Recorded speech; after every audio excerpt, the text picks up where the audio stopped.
எல்லாம் கிறிஸ்துவுக்கு பின்பு 12ஆம் நூற்றாண்டு, 15ஆம் நூற்றாண்டு, 16ஆம் நூற்றாண்டு, 18ஆம் நூற்றாண்டிலே வாழ்ந்த சித்தர்கள், கிபி கிறிஸ்துவுக்கு பின்பு 6ஆம் நூற்றாண்டிலே வாழ்ந்த திருமூலராகிய இத்தனை பேர்களும் இந்த உடம்பைத்தான் கோயிலாக, ஆலயமாக சொல்லியிருக்கிறார்கள்.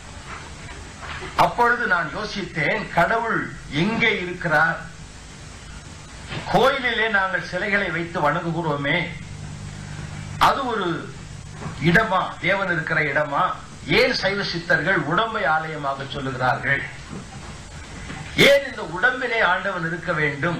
நாங்கள் ஏன் அவருக்கு இவ்வளவு பெரிய கோயிலை கட்ட வேண்டும் என்று இப்படி பலவிதமான நினைவுகள் எனக்குள்ளே வரும். தனிக்கும் நான் கோயில் ஐயராதான் இருக்கிறேன்.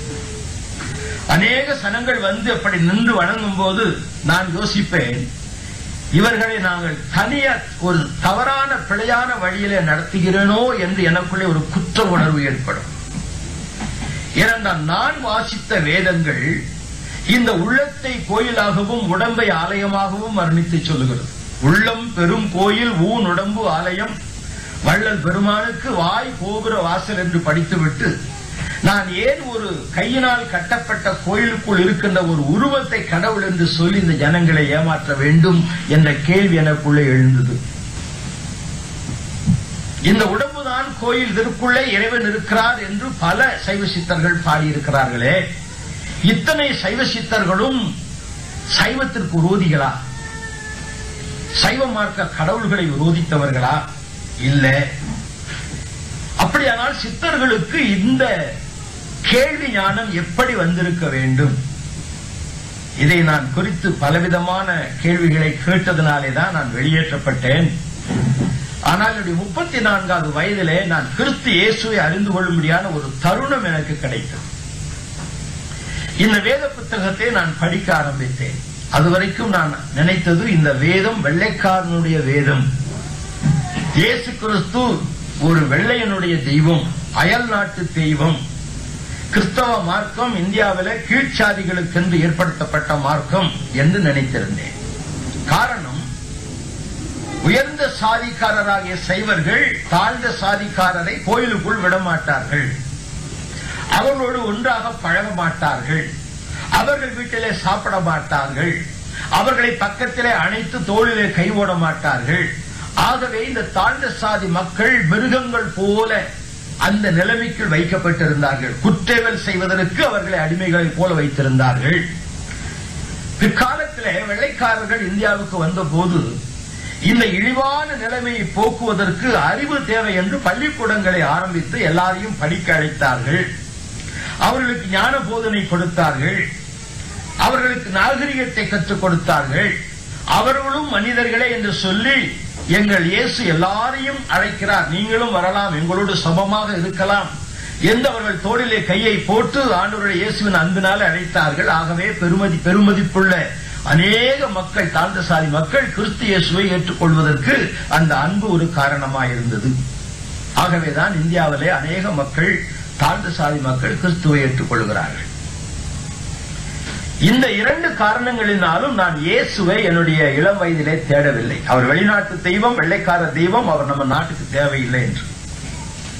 ஆனால் இந்த வேதத்தை நான் படிக்க ஆரம்பித்த போது எனக்கு ஏற்பட்ட ஒரு ஆச்சரியம், இதில் எழுதப்பட்டிருக்கிற கலாச்சாரங்கள் அத்தனையும் கிழக்கு நாட்டு கலாச்சாரங்களை தவிர வெள்ளையர் நாட்டு கலாச்சாரங்கள் அல்ல.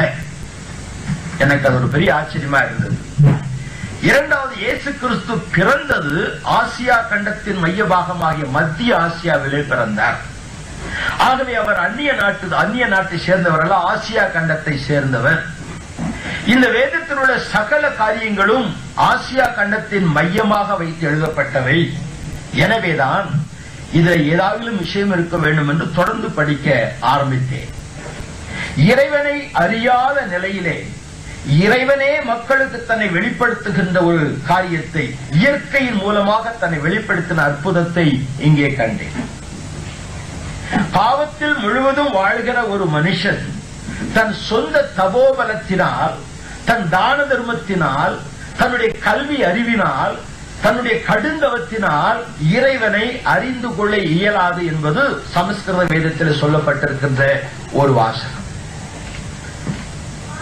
நா தர்மா, நா தனா, நா சாஸ்திரேது நா யோகேன, யோகத்தினால் அல்ல, தர்மத்தினால் அல்ல, சாஸ்திரங்களை படிப்பதனால் அல்ல, வேதத்தை தியானிப்பதனால் அல்ல, இவைகளினால் கடவுளை அறிய முடியாது, இவைகளை அறிந்ததனால் பாவமும் போகாது என்பது திட்டமும் தெளிவுமாக எழுதப்பட்டிருக்கிறது.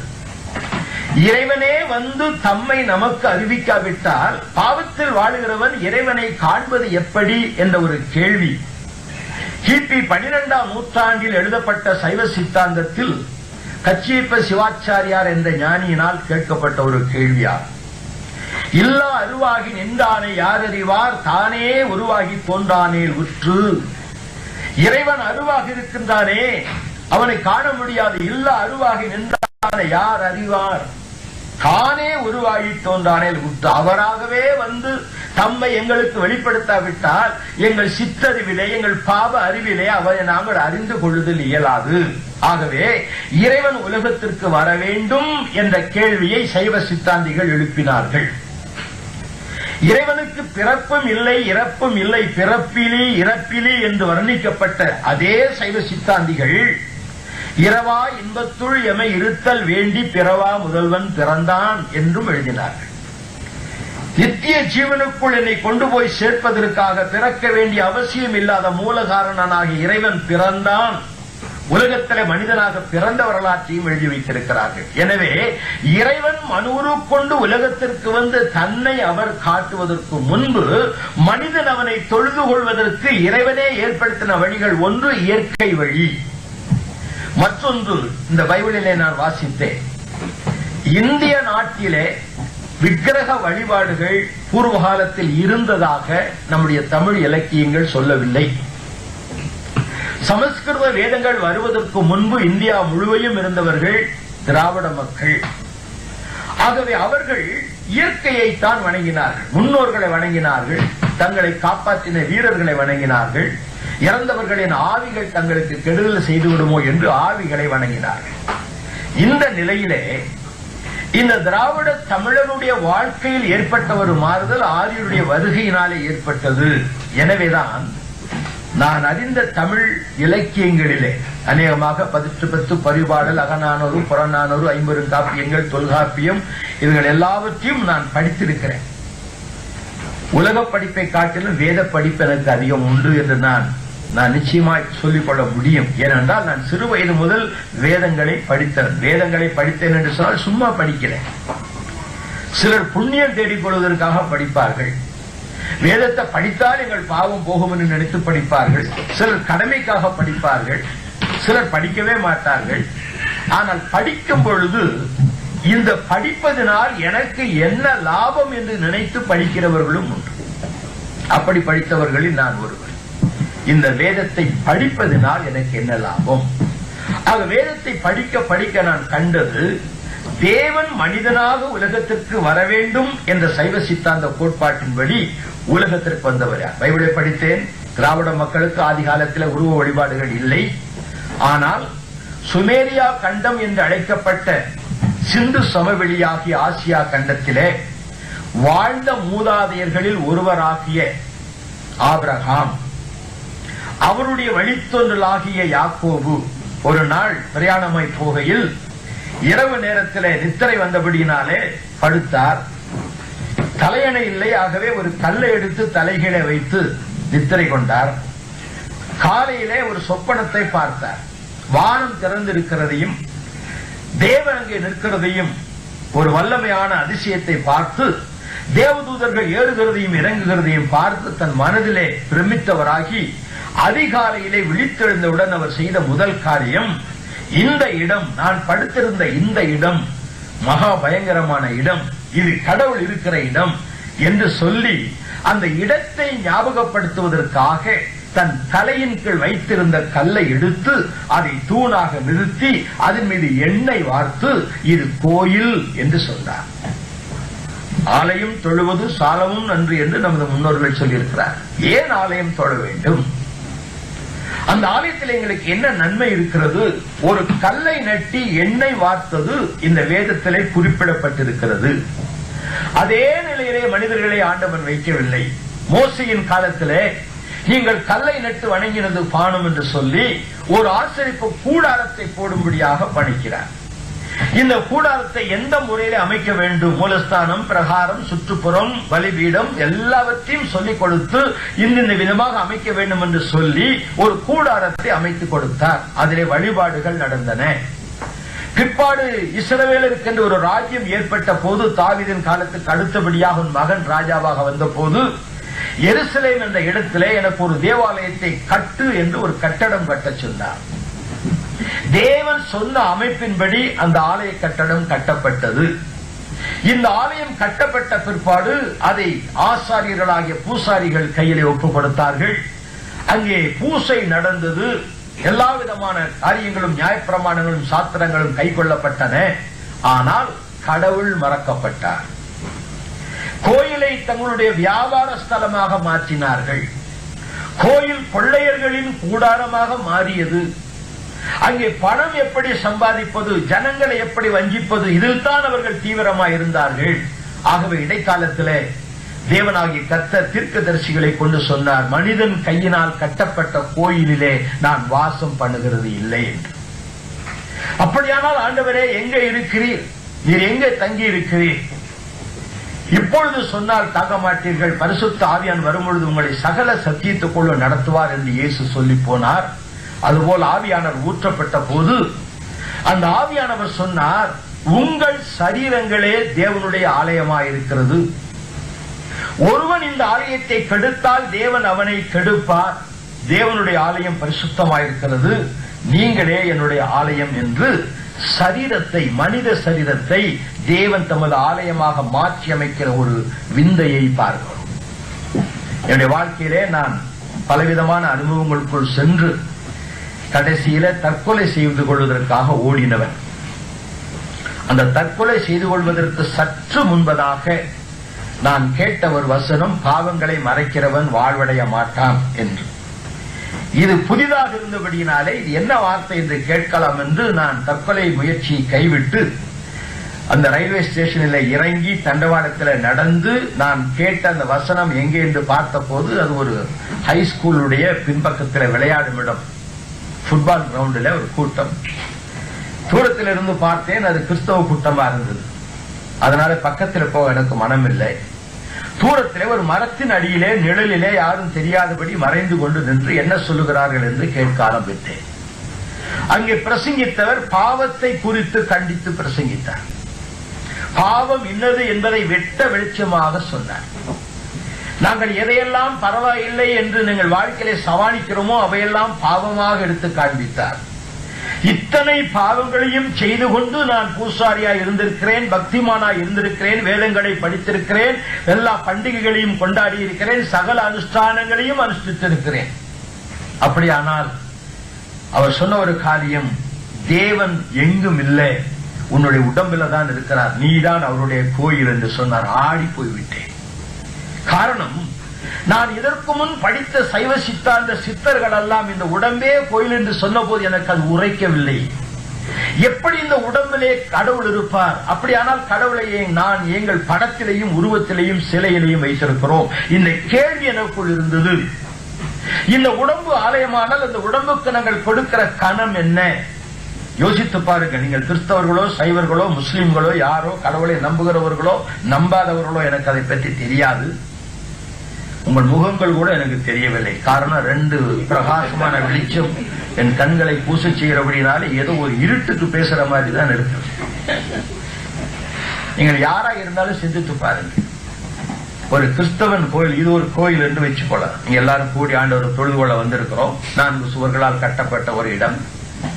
இங்கே ஏன் நாங்கள் சிகரெட்டு பிடிக்க மாட்டோம்? ஏன் குடிக்க மாட்டோம்? ஏன் வெத்தலை பாட்டு தூப்ப மாட்டோம்? யோசித்து பாருங்க. ஒரு சைவ கோயிலுக்கு போனாலும் இந்த கோயிலுக்குள்ள போன உடனே செருப்பை கழட்டி விடுகிறோம், துண்டெடுத்து இடுப்புல கட்டுகிறோம். அங்க போய் இப்படிப்பட்ட காரியங்களை செய்ய மாட்டோம். ஒரு இஸ்லாமியன் தன் மசூதிக்கு போனால் அப்படி செய்ய மாட்டான். வாசலிலே தொட்டி வைத்திருக்கிறார்கள். காலை கழுவி, கையை கழுவி, காலை கழுவி, முகத்தை கழுவி, கழுத்தை கழுவி, மூக்க கழுவி, வாயை கழுவி, எல்லாத்தையும் கழுவி விட்டு அவன் தலையில ஒரு துண்டையும் கட்டி கொண்டு உள்ளே போய் நமாஸ் பண்ணுகிறார். எந்த ஒரு கடவுளை நம்புகிறவனும் தன்னுடைய சமயத்தை சார்ந்த அந்த கோயில் என்று சொல்கிற இடத்துக்கு போனால் கேவலமான காரியங்களை தன் உடம்பிலே செய்கிறது இல்லை.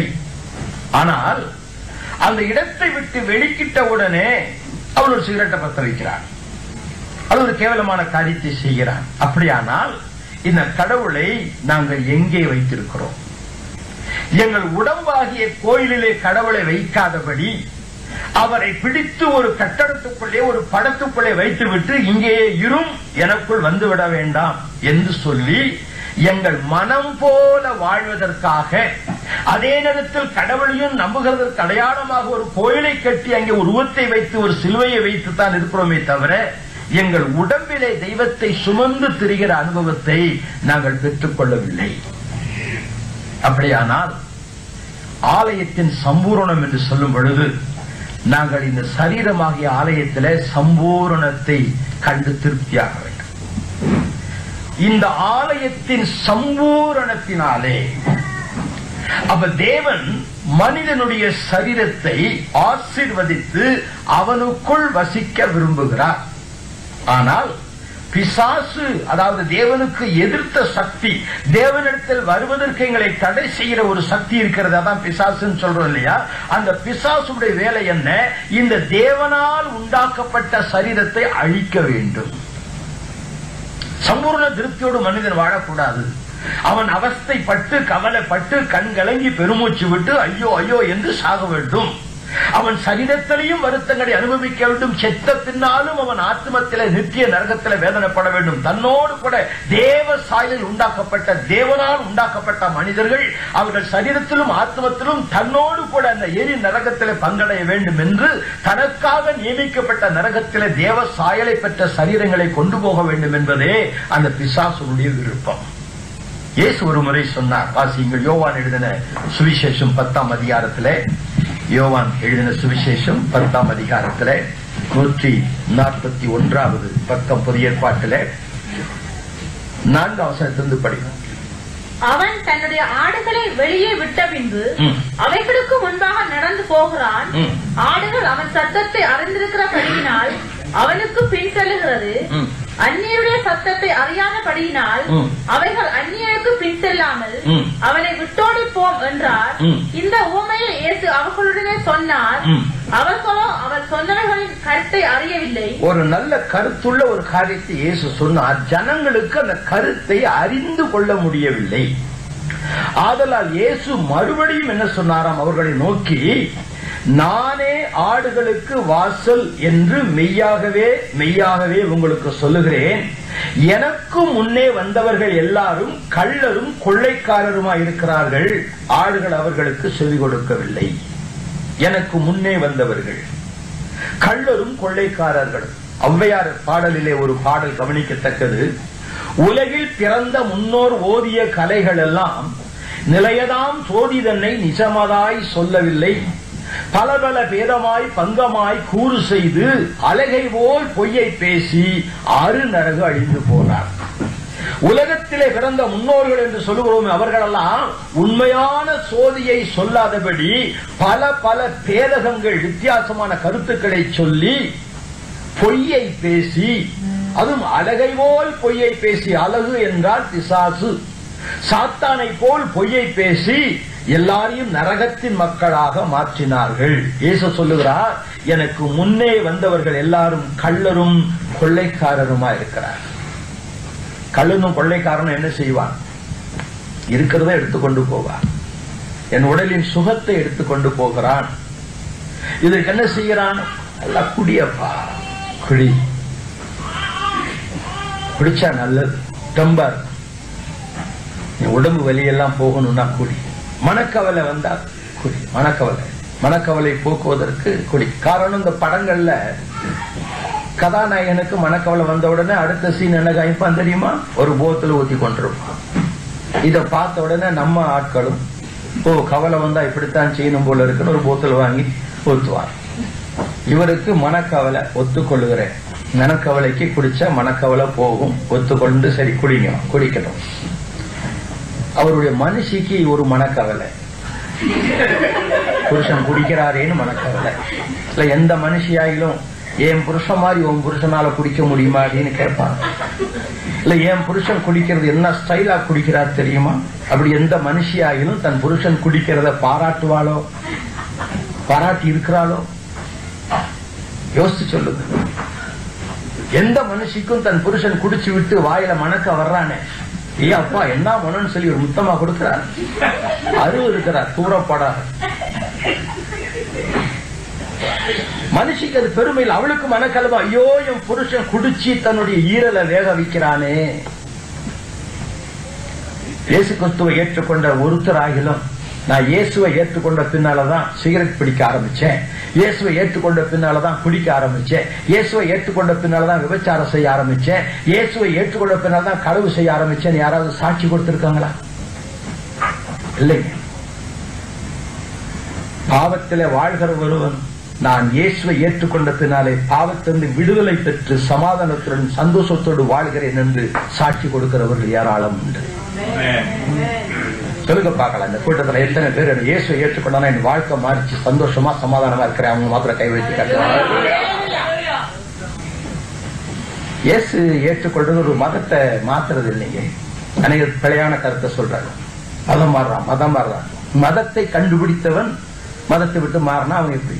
இயேசு மதத்தை கண்டுபிடிக்கலையே, அவர் மத தலைவரும் இல்லையே, தன் சீஷர்களை பார்த்து என் பெயரை வைத்து ஒரு மதத்தை உண்டாக்குங்கள் என்று சொல்லவில்லையே, இயேசுவின் சீடர்களும் இயேசு கிறிஸ்துவின் பெயரை வைத்து ஒரு மதத்தை உண்டாக்கவில்லையே. இயேசு சொல்லிட்டு போனது என்ன? எனக்கு நீங்க சாட்சிகளாயிருங்க, என்ன நான் பரிசுத்த தெய்வம் உங்களுக்குள்ள வந்திருக்கிறேன், எனக்கு நீங்க சாட்சியாயிருங்கன்னு சொன்னார். இயேசு கிறிஸ்துவை உண்மையா ஏற்றுக்கொண்டவர்கள் சாட்சியுடன் இருக்கிறார்கள். சில கிறிஸ்தவ குடும்பத்துல பிறந்துட்டு கிறிஸ்தவ பேரையும் வச்சுக்கிட்டு கிறிஸ்தவ கோயிலுக்கெல்லாம் போவாங்க. அவங்க கழுத்து செயின்ல சிலுவை எல்லாம் தொங்கும். ஆனா அவன் 2 பொண்டாட்டிக்காரனா இருப்பான், வைப்பாட்டி வச்சிருப்பான், குடிகாரனா இருப்பான், சிகரெட் புகைப்பான், கேவலமான வாழ்க்கை வாழ்வான். அவன் எல்லாம் கிறிஸ்தவன் அல்ல. வேதத்தின்படி இயேசுவை ஏற்றுக்கொண்டவனுக்கு இந்த சரீரத்திலே பரிபூர்ண திருப்தியும் ஆத்ம ரட்சிப்பில பரிபூர்ண ஜீவனும் அவர் இலவசமாய் கொடுக்கிற ஐஸ்வர்யம். தாயுமான சுவாமிகளை ஐயர்கள் ஏற்றுக்கொள்ளவில்லை. சைவத்தில் உள்ள அறிஞர்களுக்கு அது தெரியும். தாய்மான சுவாமி பற்றி நான் கேள்விப்பட்டிருக்கிறேன், ஒரு பாடல்களை படித்திருக்கிறேன். ஆனால் ஐயர்கள் இந்த தாய்மான சுவாமியின் பாடலை ஏற்றுக்கொள்வதில்லை. ஏன் தெரியுமா? பராபர கன்னிமாரையிலே அவர் பாடுகிறார், ஏதும் தெரியாது என்னை மறைத்த வல்லிருளை நாதா நீக்க ஒரு ஞான விளக்கு இல்லையோ, அல்லும் பகலும் அகண்ட என் வடிவே நான் புல்லும்படி எனக்கு ஒரு போதனை தான் இல்லையோ, பந்தமெல்லாம் தீர பரஞ்சோதி நீ குருவாய் வந்த வடிவை மறவேன் பராபரமே, அன்பை பெருக்கி என் ஆருயிரை காக்க வந்த, அன்பை பெருக்கி என் ஆருயிரை காக்க வந்த இந்த பெருக்கே இறையே பராபரமே, தன்னை தந்து என்னை தடுத்து ஆட்கொண்ட நின் கருணைக்கு என்னை தந்து என்ன பையன் எந்தாய் பராபரமே. பராபரனே, ஏதும் தெரியாமல் என்னை ஒரு இருள் மறைத்திருக்கிறது, ஒரு வல் இருள், ஒரு கொடிய பாவம் உம்மை அறியாதபடிக்கு, என்னவென்றே அறியாதபடிக்கு ஒரு இருள் என்னை மறைத்திருக்கிறது. ஏதும் தெரியாது என்னை மறைத்த வல் இருளை, இந்த இருளை அகற்றுவதற்கு நாடா ஒரு ஞான விளக்கு இல்லையோ, குத்து விளக்கு இல்லையோ, அகல் விளக்கு இல்லையோ, மெழுகுவர்த்தி இல்லையோ என்று அவர் கேட்கவில்லை. ஞான விளக்கு இல்லையோ, எனக்கு ஞானத்தை கொடுக்கின்ற ஒரு அறிவு சுடர் இல்லையா? பந்தமெல்லாம் தீர பரஞ்சோதி நீ குருவாய் வந்த வடிவை மறவேன். எனக்கு பந்தங்கள் ஏராளமான ஆசாபாச பந்தங்கள் என்னை பற்றி கொண்டிருக்கிறது. இந்த பந்தங்களில் இருந்து என்னை விடுவிக்க நீ ஞானகுருவாய் வந்தாயே, அந்த வடிவத்தை நான் மறக்க மாட்டேன். அன்பை பெருக்கி என் ஆருயிரை காக்க வந்த இன்பப் பெருக்கே இறையே பராபரனே, பராமரனே, உம்முடைய அன்பு உமக்குள் பெருகிறபடியினால் என்ன இன்பப் பெருக்களை கொண்டு வருவதற்காக இந்த உலகத்திற்கு வந்தாயே. எப்படி வந்தாய்? வந்து என்னப்பா செய்தாய்? தாய்மான சுவாமி சொல்லுகிறார், தன்னை தந்து என்னை தடுத்து ஆட்கொண்டு நின் கருணை. யோசித்து பாருங்க, தாய்மானவர் கிறிஸ்துவர் இல்லை. அவர் பாடின பாடலினுடைய கருத்து என்ன? இறைவன் உலகத்திற்கு வந்து தன்னை மனுகுலத்திற்கு அர்ப்பணித்து மனிதனை தன்னுடன் சேர்த்துக் கொள்ள வேண்டும். இந்த கருத்து அங்கே தொக்கிலிருப்பதனால் பிற்காலத்திலே புராணங்களையும் இதிகாசங்களையும் எழுதி பிழைக்க வந்த ஆரியர்கள் தாய்மானவருடைய கருத்துக்களை வெளிவிடாமல் மறைத்தார்கள். திருமந்திரத்தை மறைத்தார்கள், சைவ சித்தாந்தத்தை மறைத்தார்கள், திருக்குறளையும் மறைத்தார்கள். தமிழ் அறிஞர் உலகம் இதை அறியும்.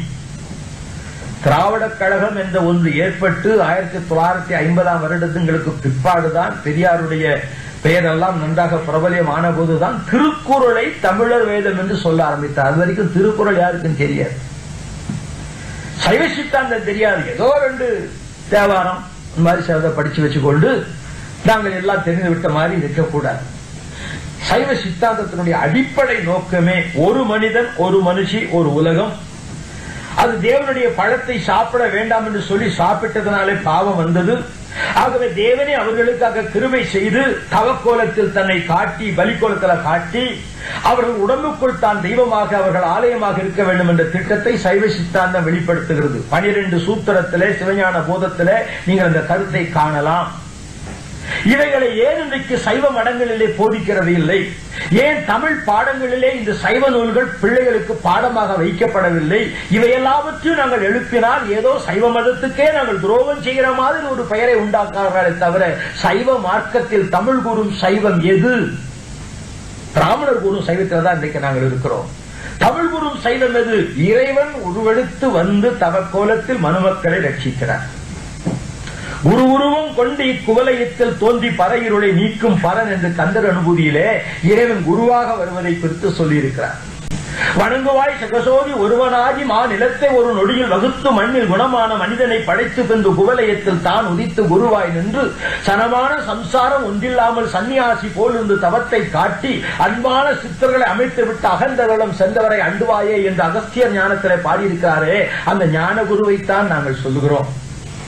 இப்படி அநேக பாடல் எடுத்து பார்க்கும் பொழுது இந்த உலகத்திலே முன்னோர்கள் என்று வந்தவர்கள் எல்லாம் இந்த நிலையான சோதியை எடுத்துச் சொன்னாலும் அதை எல்லாம் விட்டுவிட்டு பொய்க்கதைகளையும் பிராமணர்களால் எழுதிக்கப்பட்ட கட்டுக்கதைகளையும் நம்பி பிராமணன் சொல்கிற கடவுள்கள், பிராமணன் சொல்கிற சட்டத்திட்டங்களுக்கு அடிமைகளாகி அதைத்தான் நாங்கள் சைவம் சைவம் என்று போற்றுகிறோமே தவிர எங்கள் தமிழ் கூறும் சைவம் இறைவன் உலகத்திற்கு ரட்சகனாய் வர வேண்டும்.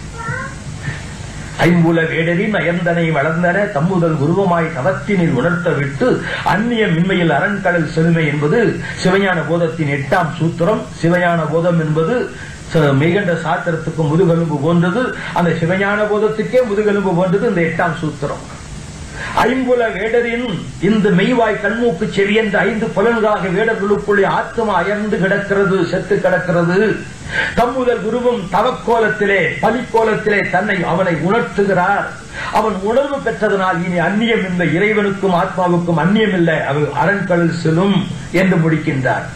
இதை விளக்குவதற்காக கச்சியப்ப உமாபதி சிவாச்சாரி சொல்லுகிறார், ஒரு மன்னவன் இருக்கின்றானா, மன்னவன் தன் மகன் வேடரிடத்தே தங்கி வளர்ந்து அவனை அறியாது மயங்கி நிற்ப பின்னவனும் என் மகன் நீ என்று அவரின் பிரித்து பெருமையழும் தானாக்கி பேணுமா போல் துண்ணிய ஐம்புல வேடரின் சுழலில் பட்டு துணை இவனையும் அறியாது துயரும் தொல்லுயிரை மண்ணும் அருள் குருவாகி வந்து அவர் நீக்கி மலமகற்றி தானாக்கி மலரடி கீழ் வைப்பான். நல்ல விளக்கம். மன்னவன் ஒருத்தன் மகன், ஒரு குழந்தை பிறந்தது ராசாவுக்கு. பிறந்த அன்றைக்கே காட்டு வேடர்கள் வந்து இந்த குழந்தையை களவு செய்து காட்டுக்கு கொண்டு போய் விட்டார்கள். இந்த மகன் காட்டில வளர்கிறான், நான் வேடனின் மகன் என்று நம்புகிறான். அந்த காடுதான் தன்னுடைய உறைவிடம் என்று நம்புகிறான். இந்த நிலையிலே தன் மகன் காட்டிலே உயிரோடு இருப்பதை கேள்விப்படுகிற அரசன் என்ன நினைத்தான், அரச கோலத்திலே காட்டுக்குள் சென்றால் வேடர்கள் எல்லாம் ஒழிந்து கொள்வார்கள் என்று அவனும் ஒரு வேடனை போல மாறு வேடம் தரித்து காட்டுக்குள்ளே சென்று தன் மகனை சந்தித்து, அப்பா நீ வேடன் மகன் அல்ல என்னுடைய மகன் என்று சொல்லி அவனுக்கு ஞான தெளிவை உண்டு பண்ணி தன் வஸ்திரங்களை அவனுக்கு போட்டு அவனை கொண்டு வந்து சிங்காசனத்தில் உட்கார வைத்து அவனை பார்த்து சந்தோஷப்பட்டானாம். அது போல என்று ஒரு கதையை சொல்லி, துண்ணிய ஐம்புல வேடரின் சுழலில் பட்டு துணைவனையும் அறியாது துயருறும் தொல்லுயிர். இந்த ஆத்மாவானது மெய்வாய் கண்மூக்கு செவி என்ற 5 வேடர்களுக்குள்ளே செத்து கிடக்கிறது, அயர்ந்து கிடக்கிறது. இந்த ஆத்மாவை காப்பாற்றுவதற்கு மண்ணும் அருள் குருவாகி வந்து, மன்னவனாகிய இறைவன் குருநாதனாக உலகத்திற்கு வந்து அவரின் நீக்கி இந்த மெய்வாய் கண்முக்கு செவி என்ற பந்த பாசங்களிலிருந்து அவனை விடுதலை செய்து மனம் அகற்றி அவன் பாவங்களை எல்லாம் அகற்றி தான் ஆக்கி தன்னை போன்ற சுவாபத்தை அவனுக்கு மீண்டும் கொடுத்து மலரடி கீழ் வைப்பான், தன் பாதகமலங்களிலே சேர்த்துக் கொள்வான். இது சைவ சித்தாந்தம், தமிழ் குரும் சைவ சித்தாந்தம். தமிழர்களாக நீங்கள் ஒருவேளை நீ கேட்கலாம், ஐயா எங்களுக்கு பள்ளிக்கூடத்தில் இதை பத்தி ஒண்ணுமே சொல்லிக் கொடுக்கலையே, பாட புத்தகத்தில் வித்தியாசமா படிச்சிருக்கிறோம்னா உங்களுக்கு பாடங்களை எல்லாம் எழுதி வைத்தவர்கள் யாரு தெரியுமா? ஐயர்கள். அந்த காலத்துல அவங்க தான் படிச்சிருந்தாங்க, அவங்க தங்களுக்கு வசதியா எழுதி கொடுத்திருக்கிறாங்க, சரித்திரத்தையே மாற்றி எழுதியிருக்கிறாங்க. இன்றைக்கு இந்தியாவில் திருப்பவும் சரித்திரத்தை மாற்றி எழுதுகிறார்கள். ஆரியர்கள் இந்தியாவுக்குள் வந்தவர்கள் என்று உலக சரித்திரம் சொல்லுகிறது. ஆனால் இப்ப இருக்கிற பிஜேபி அரசாங்கம் சரித்திர புத்தகத்தில் ஆரியர்கள் இந்தியாவுக்குள்ளே இருந்தவர்கள் என்று எழுதி வைத்திருக்கிறது. அப்ப தங்களுக்கு வேண்டும் போதெல்லாம் சரித்திரத்தை மாற்றி எழுதி அதை மக்கள் மீது திணிக்கக்கூடிய ஒரு மார்க்கத்தை நாங்கள் பின்பற்றி எங்கள் தமிழ் கூறும் சைவத்தை இழந்து விட்டோம். ஆகவேதான் தமிழ் கூறும் சைவம் இந்த வேதத்துக்கு ஒத்திருப்பதனால்தான் இந்தியாவில் பிற்காலத்தில் வந்த வெள்ளைக்கார பாதிரியார்கள் திருக்குறளையும் சைவ சித்தாந்தத்தையும் மொழிபெயர்க்க ஆரம்பித்தார்கள். மற்றதெல்லாம் விட்டுட்டார். திருக்குறளும் சைவ சித்தாந்தமும் பைபிளோடு சேர்ந்திருப்பதை கண்டு மொழிபெயர்த்தார்கள். பயந்து போய் எங்கே திருக்குறளையும் தங்களுடைய வேதம் என்று சொல்லிவிடுவார்களோ என்று அவசரமாக மறைமலையடிகள் காலத்தில் 1935ஆம் ஆண்டு கிமுவிலே திருவள்ளுவர் பிறந்தார் என்று கிபி 1935 அவருக்கு பிறந்த நாளை நியமித்தார்கள். ஆனால் இன்றைக்கு அறிஞர்கள் சும்மா இருக்கவில்லை. திருவள்ளுவர் சொன்ன ஐந்தவித்தான் யார், நீத்தார் பெருமை எது, வான் சிறப்பு எது, இவைகளெல்லாம் விளக்கமாக எழுதி திருவள்ளுவர் கிறிஸ்தவர், திருவள்ளுவர் கூறும் திருக்குறள் கிறிஸ்தவ நூல் என்பதை நிரூபித்து விட்டார்கள். அறிஞர்கள் மத்தியிலே எங்களுக்கு வேலை முடிந்து விட்டது. பாமர மக்களுக்கு எட்டாத வண்ணம் இன்றைக்கும் அதை லைப்ரரியில் வைத்திருக்கிறார்கள், பாடத்தில் வைக்காமல் வைத்துக் கொண்டிருக்கிறார்கள். கல்யாண சுந்தரனார் என்று ஒருவர் இருந்தார். கல்யாண சுந்தரனார் தமிழ் தென்றல் என்று அழைக்கப்பட்டவர். தமிழ் மொழியிலே ரொம்ப அருமையாக பேசக்கூடியவர். அந்த கல்யாண சுந்தரனார் தன் வாழ்க்கையிலே முதலாவது எழுதியது முருகன் அருள்வேட்டல் என்ற ஒரு நூல். இந்த முருகன் அருள்வேட்டலை அவர் எழுதி முடித்தவுடன் ஒரு கருத்தை தெரிவித்தார். முருகனை நான் தெய்வமாக ஏற்றுக்கொள்கிறேன், ஆனால் அரசாங்கமே ஒருதார மனத்தை முன்வைக்கும் போது இருதார மனத்தை செய்தவரை கடவுள் என்று எப்படி சொல்வது என்று சிவனருள் வேட்டல் என்று சிவபெருமான் எழுதினார். சிவபெருமான் எப்ப பார்த்தாலும் கொடுமை உள்ளவராக அழிக்கிறவராக இருக்கிறாரு, அதனால் அதையும் விட்டுட்டு பொதுமை வேட்டல் என்று கம்யூனிசத்தை பற்றி எழுதினார். அந்த நாட்களிலே காந்திஜி அவர்கள், மகாத்மா காந்தி மெட்ராஸ்க்கு வந்தார். அவருக்கு மொழிபெயர்ப்பாளராக இந்த கல்யாண சுந்தரனாரை வைத்தார். காந்தியுடன் தமிழ்நாட்டிலே பல இடங்களுக்கு சுற்றித் திரிந்தவர். அவருடைய ஆங்கிலத்தை தமிழில் மொழிபெயர்த்து கொடுத்ததனால காந்தி அருள்வேட்டல், காந்தியம் என்பதை பற்றி ஒரு நூல் எழுதினார். காந்தியம் தான் இந்திய மக்களுக்கு விடுதலையை கொடுக்கும், காந்தியம் தான் வாழ்க்கைக்கு விடுதலையை கொடுக்கும் என்ற கருத்திலே ஒரு நூலை எழுதினார். அந்நிலையிலே காந்தியை ஒருவன் சுட்டு போட்டார். அப்பொழுது திருவிக்கா எழுதுகிறார், காந்தியின் பருவுடல் வீழ்ந்தது, அந்த வீழ்ச்சியை என்னை இயேசு கிறிஸ்துவின் மலை பிரசங்கத்தை நோக்கி நடைபோட செய்தது. ஏனென்றால் காந்தியத்தின் பரிபூரணம் எல்லாம் இயேசு கிறிஸ்துவின் மலை பிரசங்கமே. காந்தியத்தின் பரிபூரணம் எல்லாம் இயேசு கிறிஸ்துவின் மலை பிரசங்கமே. மகாத்மா காந்தி அவர்கள் சத்திய சோதனை இந்த புத்தகத்தில் எழுதும் பொழுது தன் வாழ்க்கையை மாற்றி அமைத்தது இயேசு கிறிஸ்துவின் மலை பிரசங்கம் என்பதை தெளிவாக வைத்துக் கொண்டிருக்கிறார். அரசியல் காரணமாக அவர் கிறிஸ்தவராக மாறவில்லையே தவிர ஞானசானம் எடுப்பதற்கும் ஆயத்தமாக இருந்தார். அரசியல் அவரை இழுத்துக் கொண்டு போய்விட்டது. அதை சத்திய சோதனை விரிவாக காட்டுகிறார். இவர்களெல்லாம் மெத்த படித்தவர்கள், இவர்களெல்லாம் எழுதியது போய் என்று நான் சொல்லி நான் முட்டாளாக விரும்பவில்லை. அவர்கள் சொன்னது உங்களுக்கு நான் சொல்லுகிறேன். அப்ப இப்படிப்பட்ட வல்லமை மிகுந்த இந்த கல்யாண சுந்தரார் சொல்லுகிறார், ஒழுக்கத்தை பற்றி ஒரு கேள்வி. திருக்குறளிலே ஒழுக்கம் விழுப்பம் தரலான், ஒழுக்கம் உயிரினும் ஓம்பப்படும் என்று ஒரு குறளை வள்ளுவர் சொல்லுகிறார். மனிதன் ஒழுக்கத்தை உயிரை காட்டிலும் விரும்புகிறான் என்று சொல்லுகிறது. நல்லதுதான், ஒழுக்கம் உயிரை காட்டிலும் ஒழுக்கம் நல்லது. ஆனால் திருவிக்க அவர்களுக்கு ஒரு கேள்வி எழுந்து விட்டது. ஒழுக்கம் விழுப்பம் தரலான், ஒழுக்கம் உயிரினும் ஓம்பென்றிருந்தால் பொழிக்குமோ தானே குவலையெத்தி. மனுஷர்களே, உலகத்தில் வாழ்கிற மக்களே, உயிரை விட ஒழுக்கம் சிறந்தது என்று நீங்கள் சொல்லுகிறீர்கள், உண்மைதான்.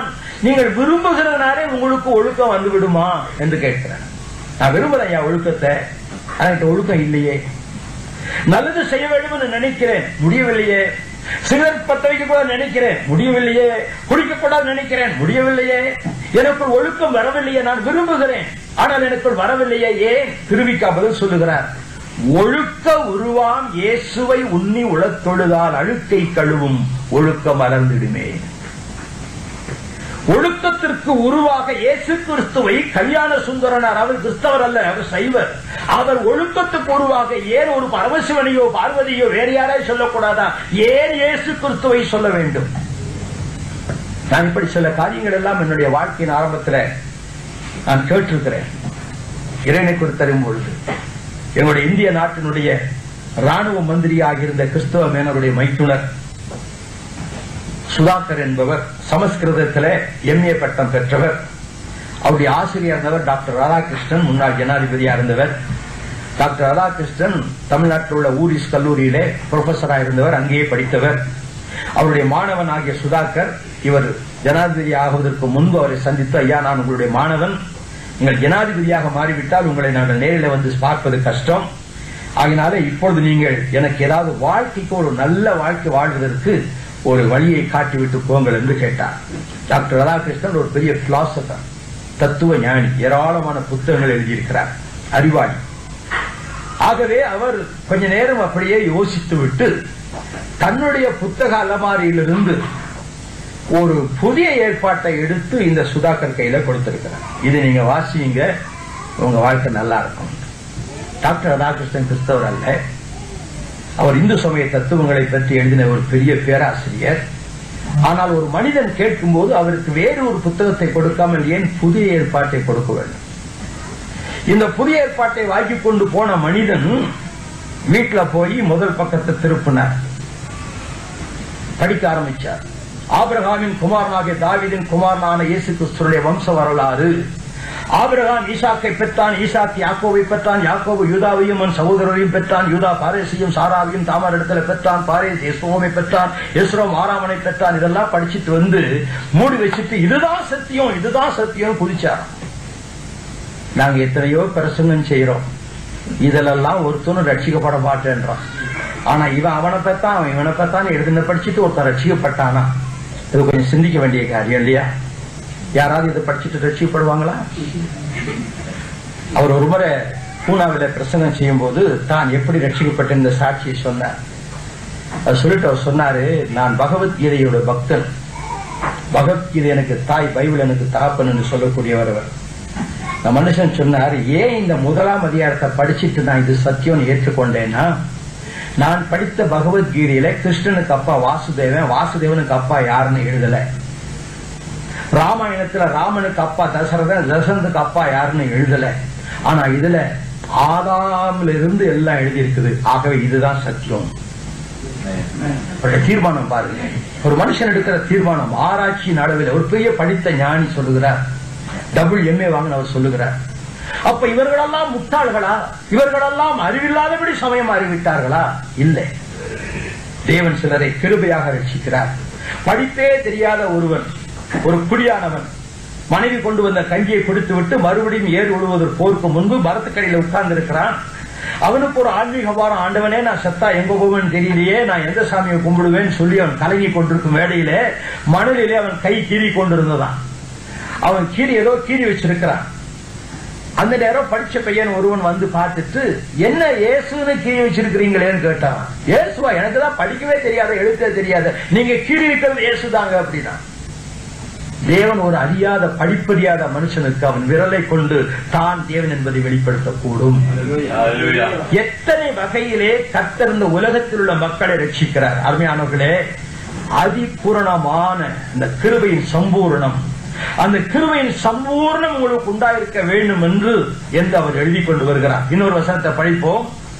அதிபூரணமான வல்லமை, எக்ஸீடிங்லி அபண்டன்ட்லி என்று சொல்லப்பட்டிருக்கிறது. அதிபூரணம், வல்லமையில அதிபூரணத்தை கொடுக்கிறார்.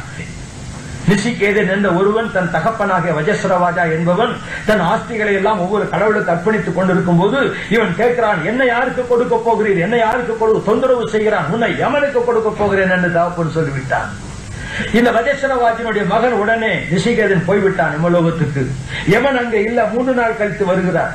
இவன் அதுவரைக்கும் காத்துக் கொண்டிருக்கிறான். எனக்காக 3 நாள் காத்திருந்தீரோ, உங்களுக்கு நான் 3 வரங்கள் கொடுக்க விரும்புகிறேன், கேளும் என்று யமன் சொல்லுகிறான். முதலாவது கேட்கிறான், என்னுடைய சாவு, என்னுடைய மரணத்தினாலே என் தகப்பன் கஷ்டப்படக்கூடாது, சரி நான் கவனித்துக் கொள்ளுகிறேன். நிசிகேத பலியாகிய பிரஜாபதி பலியினால் பாவ மன்னிப்பு உண்டு என்று வேதம் சொல்கிறதை விலக்கித் தர வேண்டும். யமன் விலக்கித் தருகிறான். 3வது வரம் கேளும் என்று சொன்ன போது, பரலோகத்திலே கண்ணீரிலே, கவலையிலே, கஷ்டங்களிலே என்று கேள்விப்பட்டிருக்கிறேன், ஆகவே பரலோகத்துக்கு போகும் வழி எனக்கு காட்டும் என்று கேட்ட போது, ஆடுகளை கேளும், மாடுகளை கேளும், குதிரைகளை கேளும், ஒட்டகங்களை கேளும், பொண்ணு கேளும், வைரம் கேளும், எல்லாம் தருகிறேன், இந்த கேள்வியை கேட்க வேண்டாம்.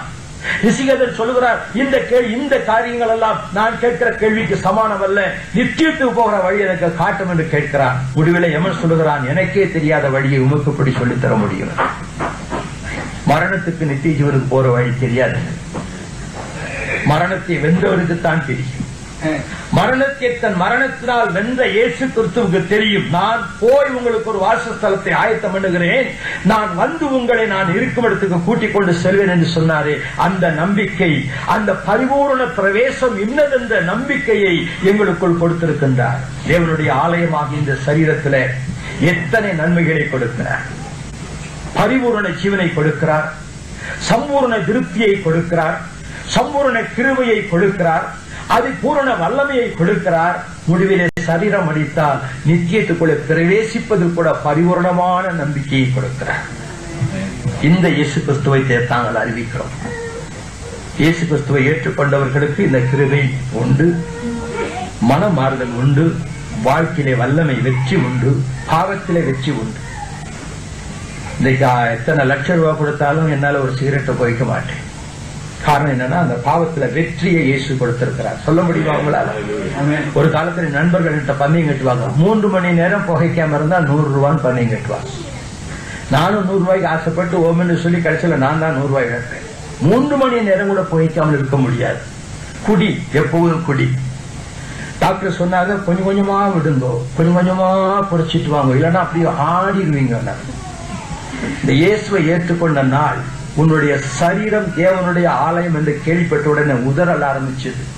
ஐயோ, இந்த சரீரமாகிய ஆலயத்தில் இத்தனை கேவலமான பாவங்களை வைத்திருக்கிறோம் என்று உணர்வு பெற்று அந்த இரவிலே எல்லாவற்றையும் நிப்பாட்டினேன். நண்பர்கள் சொன்னாங்க, டேய் நரம்பு தளர்ச்சி உண்டாகிவிடும் என்று. அவங்களுக்கெல்லாம் வந்தது, எனக்கு வரவே இல்லை, இன்னும் வரல, இன்னும் நல்லா ஸ்ட்ராங்கா இருக்கு. எனக்கு வயசு இப்ப 68. என்றாலும் கர்த்தருக்குள் நான் புது பலனோடு இருக்கிறேன். காரணம் என்ன? இயேசு கிறிஸ்துவின் அதிபூரண வல்லமையை தன்மை நம்முடன் அவர் தருகிறார். இந்த நம்பிக்கையை தான் இயேசு எங்களுக்கு தருகிறாரே தவிர வேறு ஒன்று இல்லை. இந்த நம்பிக்கைக்கு பாத்திரமாக எங்களை ஒப்புக் கொடுத்தால் எங்களுக்கு மகிமையில பிரவேசிக்கிற ஒரு பரிபூரண நம்பிக்கையோடு கூட எங்கள் வாழ்க்கையை நாங்கள் முடிக்கலாம். ஆகவேதான் அருமையானவர்களே, இந்த இயேசு கிறிஸ்து கொடுக்கின்ற ஒரு பரிபூரண ஜீவனை, ஒரு சம்பூர்ண திருப்தியை, ஒரு சம்பூர்ண கிருபையை, ஒரு பரிபூர்ண வல்லமையை, அங்கே பிரவேசிக்கக்கூடிய நிச்சயத்தை நீங்கள் பெற்றுக்கொள்ள வேண்டும் என்று சொல்லுகிறேன். இவைகள் நம்பிக்கையா இருக்கிற மனுஷர்கள் பாக்கியவான்கள். சகல கிருபைகளினாலும் சகல ஆசீர்வாதங்களினாலும் எங்களை நிறைக்கிற ஒரு தேவனுடைய சத்திய வெளிப்பாடு. நாங்கள் கண்களை மூடி செபம் செய்வோம்.